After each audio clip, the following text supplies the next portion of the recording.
ক্রিকেটের শতবর্ষের রেখায় অনেক বিন্দুর মাঝে লাল সবুজের তো ওই একটাই আমি যে স্থায়ী অমাবস্যার রাতের ওই জ্যোৎস্নার আলো, যে মৃদু হলেও অন্ধকারে পথ দেখিয়েছে বাংলাদেশের ক্রিকেটকে।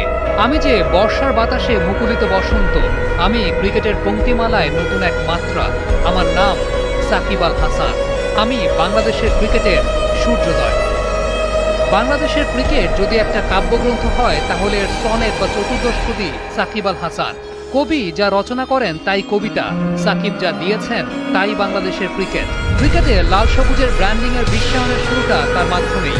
নিজে সমীহ আদায় করেছেন, বিশ্ববাসীকে বাধ্য করেছেন বাংলাদেশকে সমীহ করতে।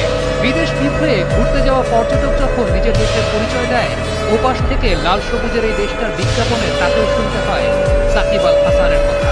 বংশের তোয়াক্কা না করে খান বা চৌধুরী বংশের কেউ কেউ নিজের সত্যনিষ্ঠ শিশুর নাম রাখেন সাকিব আল হাসান। কেউ বা নিজের নাম পরিবর্তন করে নিজেই রাখেন সাকিব। কেউ কেউ এক ঝলক সাকিবের সান্নিধ্য পাওয়ার জন্য বিনিদ্র রজনী যাপন করেছেন।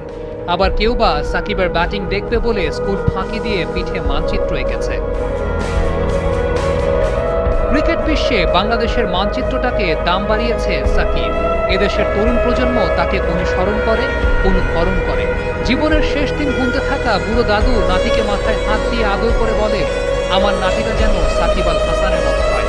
একটা প্রজন্ম যেখানে নিজের ব্যক্তিত্বকে সাকিবের মতো করে বহিঃপ্রকাশ করতে চায়, সেই সাকিবের তো সবকিছু মানায় না। যে সাগরে সব জাহাজই যায়, সেই সাগরে সাকিবের জাহাজ যাওয়াটাও কি মানায়? হ্যাঁ, ক্রিকেট আইডিওলজির পুরো দায়ভারটা সাকিব নিয়ে বসেননি, কিন্তু একটা প্রজন্মের গ্রুম আপ আইডিওলজি যে তার দ্বারাই প্রভাবিত।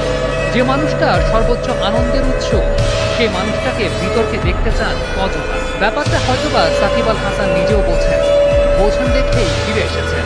জাহাজটা যে সাগরের দিকে ছুটিয়েছিলেন, দক্ষ নাবিকের মতো তা ঘুরিয়েও নিয়েছেন।